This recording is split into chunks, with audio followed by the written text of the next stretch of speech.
what makes America the greatest country in the world. Soldiers, sailors, Marines, airmen. Stood up for what was right. First step in solving any problem is recognizing there is one. It's time we started talking. Pain isn't something we talk about. All we can ever do for our heroes is remember them, and they gave up two lives, the one they were living and the one they would have lived. They gave up everything for our country, for us. Let's pray for freedom and justice. Only be a war if soldiers are willing to fight. Less than 1% of Americans serving in uniform. Some veterans not getting the timely care that they need. The good news is that in recent years we've made historic investments to boost the VA budget. What is it? Why should we care? We should care about press freedom because we were informed. In democratic societies, free, diverse, and pluralist media enable public debates and are essential checks You don't on look power. sad. Let's discuss.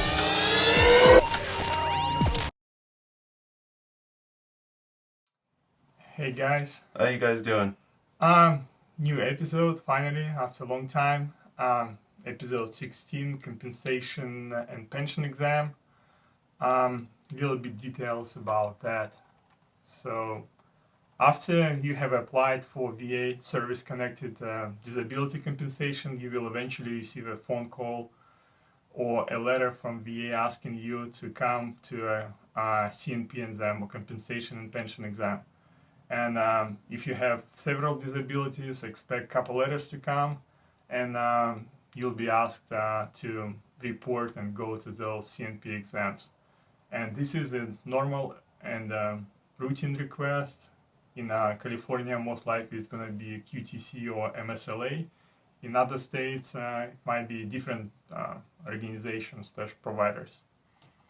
So the main question, what can you expect at your CNP exams, and what kind of hints we can give you in addition to those that you already heard from us. So let's make a small overview about CNP exam. So Yeah. What is that, Joe? So, compensation and pension examinations is a very important and nearly universal step in the process in obtaining your benefits from the VA. Initial examination requests are typically initiated by the VA after the veteran files an application with the Veterans Benefit Administration. All pertinent evidence has been obtained, and now they're trying to figure out where you fall under their scales. So the application at minimum requires a veteran to submit evidence of a disability or the disabilities and to indicate how it or they may be connected to your military service. There are several ways to do it, and to establish service connectedness, the most common being to prove one of the following. Number one, the injury or disease resulting in a disability was incurred coincide with the service of the armed forces. A pre-existing injury or disease was aggravated by active service. A presumptive service connection was established by VA law, so what we're talking about is a lot of like Agent Orange, that's really a common one, undiagnosed golf illnesses, things like that, or a condition that occurred or resulted from an injury or disease that was incurred during time of service, whether it was wartime or not. After the application is received from the VBA, the VBA reviews it for its completeness, and is it reasonable under the so-called duty to assist to help a claimant out who files a substantially complete application and obtaining the evidence to substantiate his or her claim before making a decision on the claim. So the VA wants to see if you're being truthful or not before they're going to dig too deep into it. Once all the relevant evidence has been collected and all of the requested and available information has been received, depending on the conditions that have been identified from the VBA and the Veteran Service Representative or a rating Veteran Service Representative, will indicate that the Veterans Health will request that the Veterans Health Administration set up and conduct one or more of the examinations for those disabilities. These examinations will be conducted either by staff clinicians or by contracted health professionals, depending on the facility use and the need for specialists. So definitely around California, that's where you start seeing QTC and MSLA. The examinations may also be conducted in other circumstances. These include when it's required by regulations, it's necessary to resolve an uncertainty related to a diagnosis, There is a need to establish a nexus between an already diagnosed condition and military service. A veteran who has a disability that has already been established and is being service connected indicates that this disability has worsened or that the level of disability rating does not accurately reflect his or her condition, or it requires as part of an adjudication to resolve a compensated related issue. Most likely it's your first time. You'll be referred to an outside organization from VA, QTC or MSLA for California, other organizations for private organizations for other states, who will actually go through VA checklist and check you for those conditions that actually VA wants them to diagnose you. Or sometimes you might be going to a special section of VA at VA facility where some of VA doctors would conduct an exam on you. That's possible as well. Yeah. How do you know? You'll have information in the letter. That's it. Yeah, you'll get a random letter in the mail, a few pages thick, saying you need to be here at this time, and don't miss it. Don't ever try to reschedule these exams or you're too busy or anything like that, because you could slow down your claim or you might get denied. What happens at the compensation and pension exam? So I got my letter, I'm dressed up, somebody's driving me, and Yeah. so I want to show up. So what should I do? What's going? One, I always tell my guys to take your medical records with you, especially the things you think are important. Most of the time, they don't want you to take medical records with you, or they don't want to look at them. But I say take them with you anyways, just to be safe.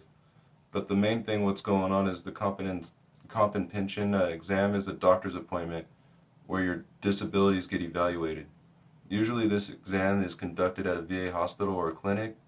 The doctor writes a report which goes back to the VA regional office where you submitted your application for benefits.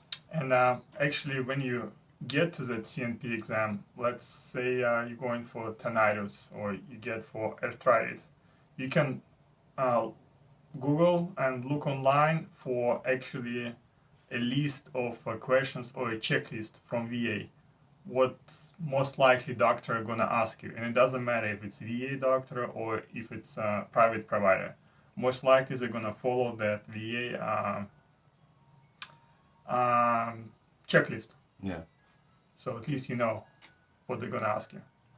So when you go to your exam, it will be different from a regular doctor who visits because you won't get prescribed any medication or given any medical treatment. It's literally just seeing what's going on. If you have a mental health disability, the doctor will ask you questions and have you explain your symptoms.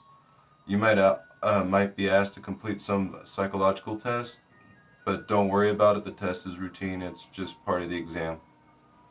If you have a physical disability, the doctor will examine you, ask questions, and if necessary, perform medical tests. So that's when you're bending, turning, seeing your range of motion, things like that. Yeah, but also as a good hint, before you go to the doctor, try to Google and find that VA checklist. It's not going to be 100% that what you're going to get, but at least it will give you an idea of what question you'll be asked. Yeah, and so try to prepare yourself the best you can. So, enough been said about not missing your CNP appointment, but I got a question. Who actually schedules that CNP exam? You said VBA, but how does it happen? The VA Medical Center is responsible for sending a CNP notice to you with the date and time of your appointment. After you apply for benefits, make sure that the VA Medical Center where you go for treatment has your current address and phone number. Otherwise, you might not get the notice of the exam, and if you don't show up, you may not be able to get it rescheduled. Your benefits may get denied as a result, or you may wait several months for another exam to get scheduled, like he was saying. And it may not be worth waiting another 6 months for a tinnitus test. Yeah, maybe you moved, maybe you changed your phone number, they can't reach you, they send you a letter, and but the exam was already scheduled, so you didn't get a letter, exam date passed. I understand it's not of your fault, but somehow you missed it. Yeah. You're not blown out of the water completely, but it's going to take more time than what you were hoping for. Mm-hmm. But what happens is the VA hospital and the clinics use one computer system. The VA regional offices use another. And so the two systems are separate, so VBA and VA medical do not talk to each other as well as people might think or what we want to believe. So always make sure that both your medical provider and the VBA who's going to be dealing with your claim has your new address, has your phone number, otherwise you might miss it. Make certain that the VA Medical Center has your current address and telephone number. When the regional office decides to make that exam, it alerts the VA hospital or the VA clinic where the exam will take place to notify you of the exam. The hospital or clinic generally retrieves your address and telephone number from its own computer system, not from the regional system. If you fail to show up for the exam, you may or may not be able to get it rescheduled by calling the compensation and pension unit at the VA hospital or VA clinic. The unit's telephone number is usually listed in the letter notifying you of the appointment, so that's another reason you might want to keep your address current. I would say if you live not too far away from VA hospital, normally those people who schedule CNP exams are somehow related. They are on the first floor, most likely joined with the financial service and transportation facility or transportation people, so you can go there and ask questions there. Yeah. That's how I got help to reschedule my CNP exam, because I couldn't get it done through the phone. Yeah, the 1-800 number sometimes is a little hard to get through. But it can be done, but I just got confused, that's why. Yeah. But yeah, either way it works, and whatever you got to do to reschedule it, go for it. If the CNP unit is unable to reschedule the exam, then try to contact the regional office, but be prepared for several months wait before you get a new appointment date. In some cases, the VA will just deny your claim because you didn't report for the exam. If this happens, it could be many months, occasionally some years, before the exam is rescheduled. And so, an important note: you're the only person who receives notice for this exam. As soon as you receive that letter or a telephone call, be sure to tell your representative or attorney. He or she may want to talk with you before that exam to help build your records or whatever you got to do to have better odds. Yeah. So once your CNP is scheduled, if you are expecting a couple CNP exams, and let's say you just got one letter from, like, let's say for California, you got a letter from MSLA that there is an exam that is scheduled for you, but you have that feeling in the gut that there might be more exams scheduled. Most likely it's going to be from the same provider, so you can always ask MSLA representative if they have any other exams for you scheduled on file, and they will be more than happy to tell you, even though that you don't have documents on hand yet. So, as been said, when you order to attend CNP exam, you must attend, and failure to show up is likely to terminate your application for benefits. It's not that bad, but that's what can happen. Or it can delay your application also significantly for, I think in general, it's probably like 2 months. It's not like it's 6 months for everybody. I would say maybe 2 months. Yeah, and it all depends on where you live. You know, here in California, there's a lot of vets, so then you get kind of pushed back at the end of the line. Some other states that may not have a lot of claims going through, it might be easier to reschedule it. Yeah. All depends. Even though that you can reschedule, I would say don't reschedule. If it's inconvenient for you to come on this or that day, unless something's like big happened, I would say go. Yeah, sometimes there's weird ones where the VA sends you to a doctor's appointment and it's 150 miles away from your house. That's understandable. No one's expecting you to be there. Like, just call them and let them know and see if they could try to do something closer for you. It still might delay your claim. They still might try to give you a little bit of hassle for it. But at least you could bring it up, because every once in a while you'll see like my World War II guys, my Korean vets, and they got some QTC or MSLA exam that's incredibly far away for anybody, let alone somebody who's 80, 90 years old. So just let the VA know what's going on and keep them in the loop. Okay, let's touch a little bit what to bring to exam and why. So you said that I should probably take my medical file, C file, or my whole medical history. Yeah, especially for whatever that condition is. So say they're going to talk to you about your tinnitus, the ringing in the ears. Then bring in any of the records you have showing that you have tinnitus, that you worked on flight lines, that you're around loud noises. So whatever's in your medical file, especially when you're first in service, you know, we take a lot of hearing tests. So there should be a history of showing that that hearing got a little bit worse. And so that could help you out. Your MOS could help you out too, especially if you're working on flight lines, you're, you know, doing demolition or doing something wild. And what you're trying to do is just kind of support yourself, but a lot of the times they may not even want to look at it, but they'll be there to protect you.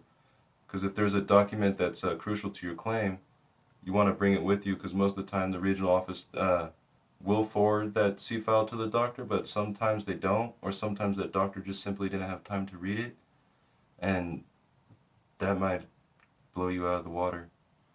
Yeah, if you hear something, I don't know why you've been sent here, at least you have some proof in your hands. Yeah. What's going on. Because anything can happen. Yeah, and every once in a while you do hear a lot of veterans complain about the QTC and MSLA portion of the claims process, and it's usually because either the doctor's a little confused or a little off, or the veteran's a little confused or a little off, and the unpreparedness of either one of those groups could change the outcome. Yeah, also some support documents that you might have, maybe you didn't have time to send them to VA, to your regional office, and those documents would support your claim, or you have some treatment records from your private doctor, that might help as well. I would say most likely 90%, like 9 out of 10 times, doctor at CNP exam won't look at it. He most likely would tell you, I don't need it, I have everything, don't worry about that. But if you still feel like that it's important, still show it to him, or at least you can give it to him and he can forward it to VA.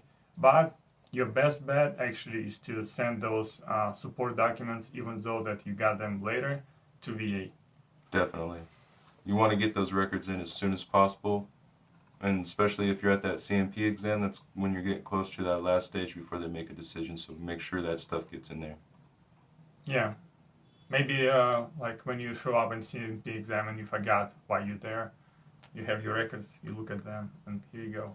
Yeah. That's why I'm here. So how do I get ready for the exam? Yeah, so don't be shy. Open up, and if you don't say it, the doctor won't report it, so the regional office won't know about it, and they won't understand what's going on. So most compensation and pension examinations are routine. You go in, you see the doctor, you leave, but there's no question that other CMP exams are more difficult. For example, if your claim is for PTSD, you'll be asked to sit down with a stranger, the CMP doctor, to talk about events that you may not even wish to think about. It may help to keep in mind that you won't be talking to a man on the street or some random guy. You'll be talking to a professional, someone who understands PTSD and may well have treated many veterans suffering from PTSD. Even if you expect that your exam will be routine, it's normal to be anxious beforehand, anxious beforehand, because it's just our nature. It's only a doctor's appointment, but it's also a new experience, and there's income at stake. So of course, there's a little bit of uncertainty in the air. And some of those exams can be uncomfortable, and it's not that they're supposed to be uncomfortable, it's just the nature of the exam. And if you don't feel comfortable talking about those episodes for PTSD or something like that, but you have to, just talk to your friend or to your wife before you go and tell that stuff to the doctor. Or can do like myself, you can write everything on the paper and just read it before you go to CMP exam, and just tell whatever is your story. So, but it might be uncomfortable. Yeah. So, a couple more tips on what to do. So, be on time. or a little bit early before your exam? Be polite. Yelling at these examiners for injustices you might perceive won't do you nothing but alienate, and so it's not going to help you at all. Yeah, don't curse. So keep your bad words to yourself, and probably if you think it's something what doctor says doesn't apply to you, you can say it to VA later, because he is just there going through the checklist. And so if you don't know what's on his checklist, you might be questioning yourself, like why he's asking me all those questions. Yeah. You probably like, I don't know, client number 10 today, or like client number 25, and nothing against you. So he probably won't even remember your name after you close the door. But he got to go through those questions. Yeah. And keep in mind, he is here to judge you. It's their job to judge you. That's why you're there. And it's to try to be adjudicated fairly. And so try to keep in mind, how do you want this guy to remember you? As, that scary veteran? Or do you want somebody who's looking for help and trying to explain what happened to him? Because sometimes these outside doctors are not vets, so they don't really understand where you're coming from. So if you're cussing at them, throwing a bunch of acronyms at them, they may not understand, and so you might not get a claim that's judged fairly. But if you're straight to the point and you're just trying to be as respectful as possible and understand they're under stress too, you'll probably have better odds. Yeah. If you at CNP exam for fungus infection, you don't have to talk about alcohol or drug related issues because it doesn't apply.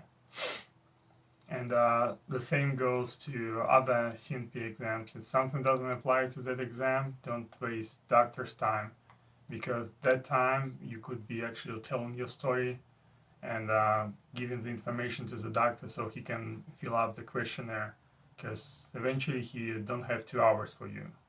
Most likely maybe like 30 minutes, an hour, and at the most, and some CNP exams maybe like 10-15 minutes. Yeah. So like when you start talking about unrelated stuff, then you'll have 2 minutes to talk, or like 5 minutes at the end to talk about the issue, actually why you came there to the exam. Yeah, so don't talk about VA horror stories or waste your time about how the VA's been negative or anything like that. Talk about what you're there for, why is it due to your service, and use the records you got to back yourself up. Yeah, answer all the questions to the best of your ability. If you don't know something, just say no. So don't try to, remember something that never happened, or just embellish or use your imagination. No, Yeah. If you don't know, that's no. Yeah. Just no, I don't know. In general, this questionnaire is straightforward.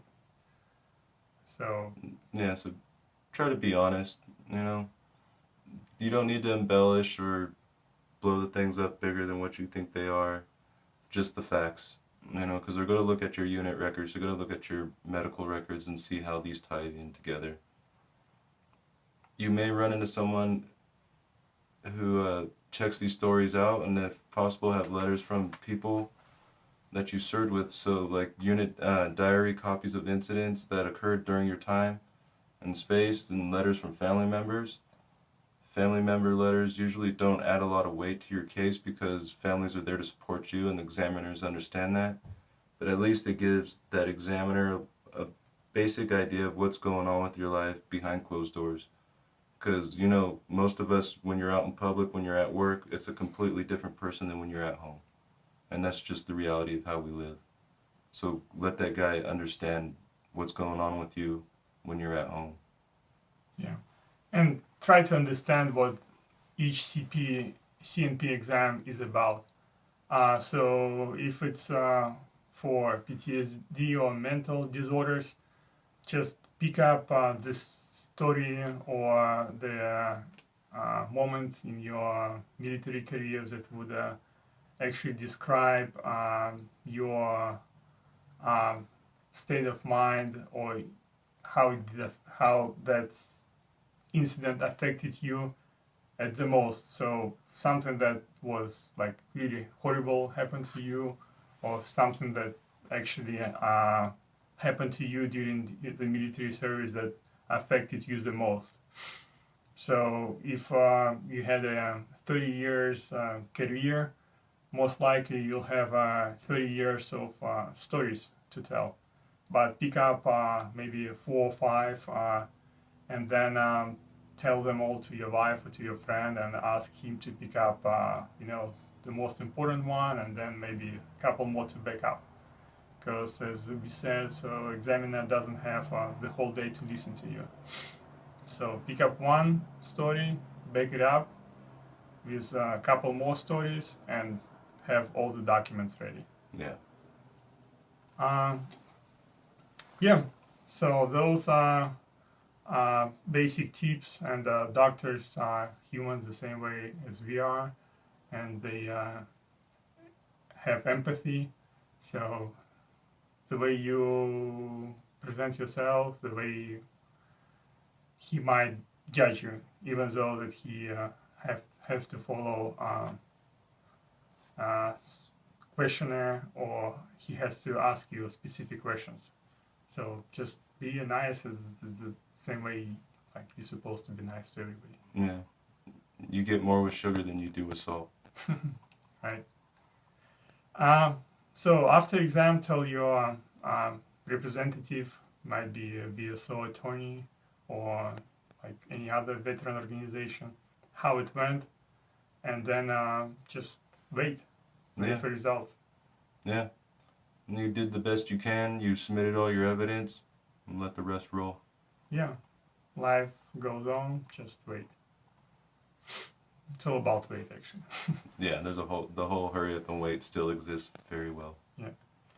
So how to answer questions at the exam? Of course, be honest, straightforward about your question, about questions. Don't exaggerate your symptoms, but don't diminish them either. Yeah, and I think that's a big problem with a lot of us is we kind of downplay what we do and say, oh, it's not that big of a deal. And that's where you kind of get screwed when it comes to these exams. You want to let them know how it really is. And so don't be shy about it. Most of us really kind of say, give it to the next guy, give it to the guy who did more than me. But it's because of you that anybody's getting anything. So don't diminish your own stories or diminish your own service. Tell them what happened, be honest with it, and you should do all right. Yeah. Explain to the doctor exactly how symptoms impact your life. So pretty much you tell him what happened, tell him about the pain or whatever you feel, maybe happiness, and how does it impact your life nowadays. So those 3 elements. So, okay, when it's done, what's going on afterwards? Who reviews my records? Yeah, so once you get done with the medical exam, that's pretty much your last stage of anything that the VA needs from you. And so now what happens is the doctor is supposed to review your records. So the VA is supposed to send a copy of your claim file to the doctor in advance of the exam. This is because for a CMP exam to be considered adequate, the doctor is required to review the documents that you've submitted. A guide for veterans facing QTC exams. Yeah, if you want to be a little bit psycho, you can go into those hints as well. When you're facing or when you're at CNP exam, before actually doctor reviews your record. Yeah. So you can get a full name of the doctor who examines you. Their business card, anything just in case, to kind of show you were there, and just in case anything kind of comes up funny. Yeah, you can Google, don't look at those guys on Facebook, don't try to friend them. It's not impolite, unprofessional, not correct, but you can actually figure out by doing that if they are certified to do those exams, what are actually of course they're certified, but I mean, what kind of specialties the doctors in? Right. Because like mental illnesses can be a vague, could have a vague number of symptoms. So the doctor might be a specialist in a PTSD or like in some, specific illnesses. Yeah. So once you got all that information, at least you'll know a little bit better what to expect. Yeah. Because now, after that exam, that examiner is going to smash everything together and give it to the VBA, and that's when they're going to see where you fall under their scales. So let's say, like after exam, doctor reviews my medical record. He sends a report or whatever he finds. What happens if I found a new document, a new evidence? So You could still submit it.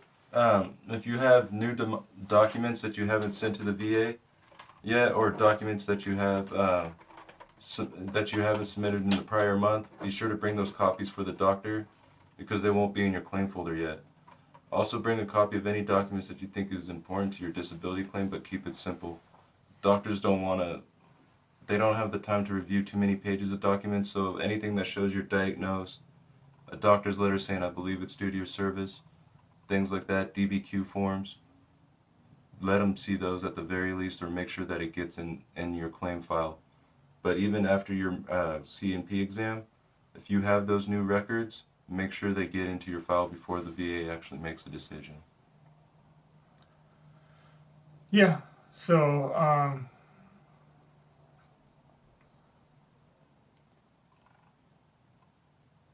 also, like you are listening to our advices that we are giving you on the podcast, it's not better or worse than any other advice that you might find on internet and get from your friends.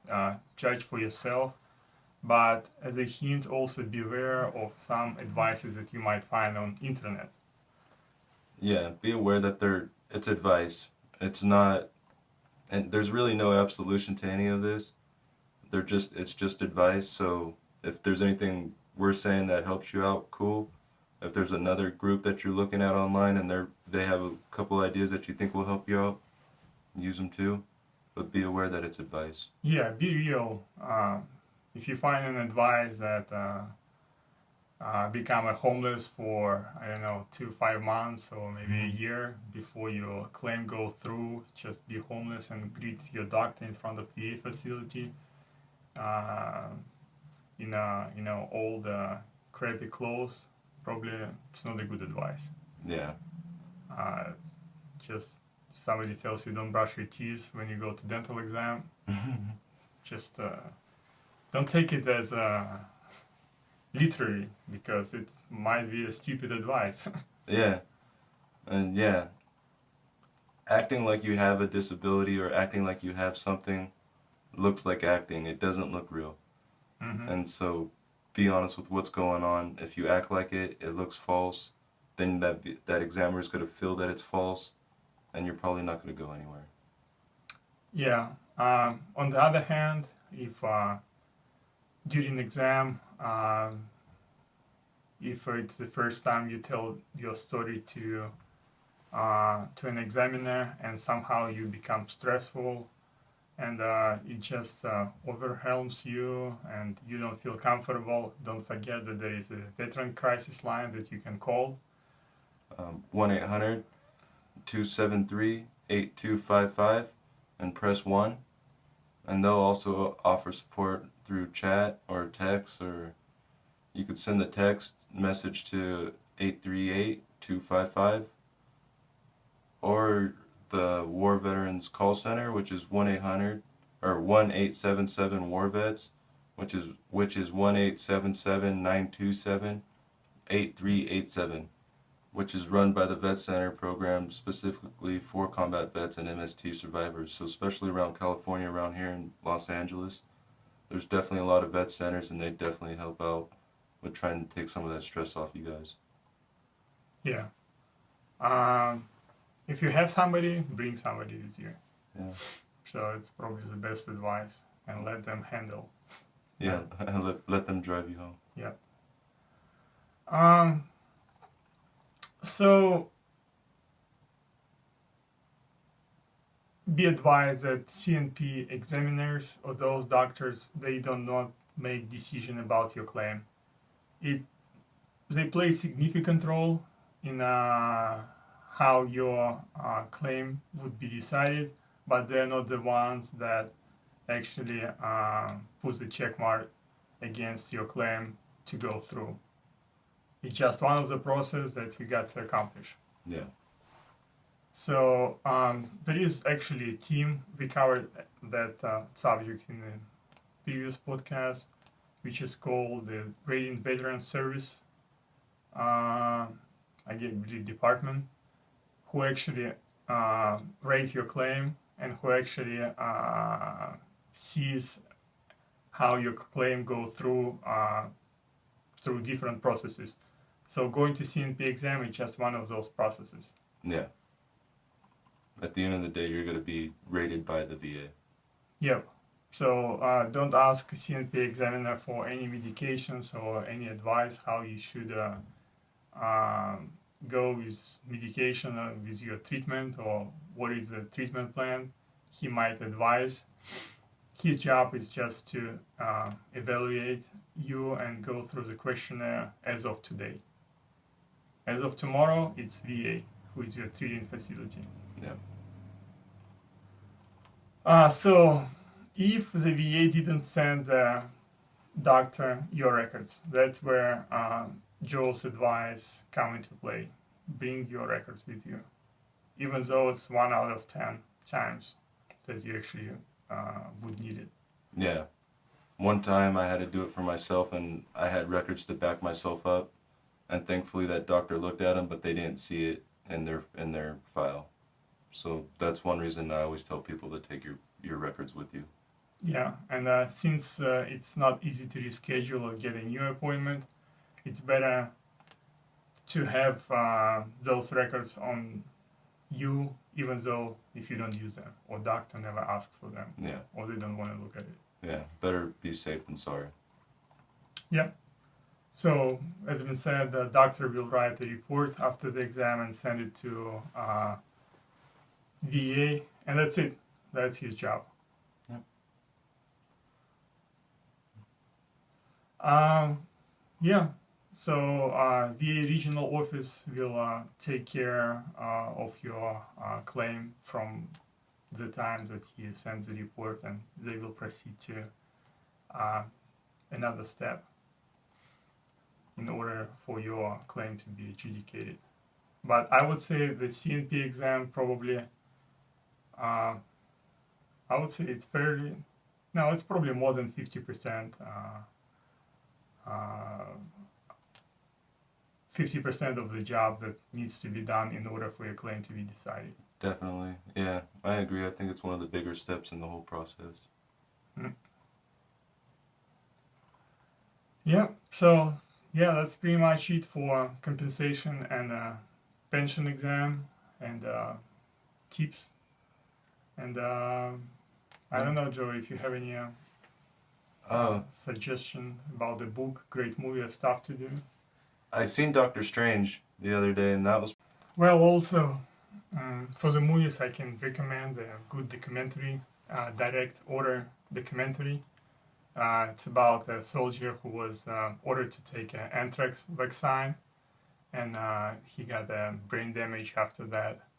Oh, So, wow. to end up, so quote or words of wisdom of the day. What do you got, Joe? One of the key problems today is that politics is such a disgrace. Good people don't go into government. Donald Trump.